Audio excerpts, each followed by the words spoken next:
Our mini message today is continuing the story of Isaac and Rebekah and their meeting and their wedding.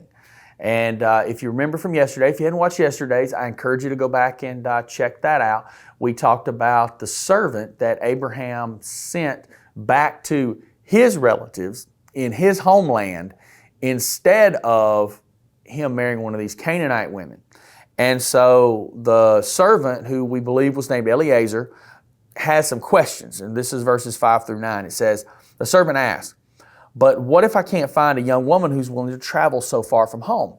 Should I then take Isaac there to live among your relatives in the land you came from?" "No." And this was a very forceful no. Abraham responded, "Be careful never to take my son there. For the Lord, the God of heaven, took me from my father's house and my native land. Solemnly promised to give this land to my descendants. He will send his angel ahead of you, and he will see to it that you find a wife there for my son. If she is unwilling to come back with you, then you are free from this oath of mine. But under no circumstances are you to take my son there." So the servant took an oath by putting his hand under the thigh of his master Abraham. He swore to follow Abraham's instructions. So I think Abraham is in a big rush here. I think he believes that he might not live to see this servant even come back. So he gives him some, really detailed instructions of what he is to do. He walks him through it kind of step by step. So he makes it very clear what's going on.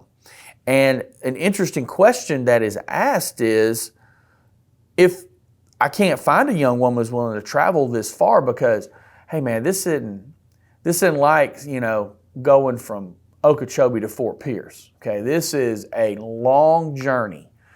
What this servant would have done is he would have went up through the promised land, because Abraham at this time is living down in the southern part of what we know as today as Israel. He would have went up through the promised land, up into what we know today as modern Syria, and then he would have turned and went over and around and then down into the Tigris-Euphrates River Valley is what he would have had to have done. So, you couldn't go just straight across. As the crow flies didn't work because there was a massive desert. So they would go around that way to make the travel safer as far as the water and that kind of thing. But it was a long journey. And to leave your family forever, that is a hard thing, because you're not going home on the weekends, okay?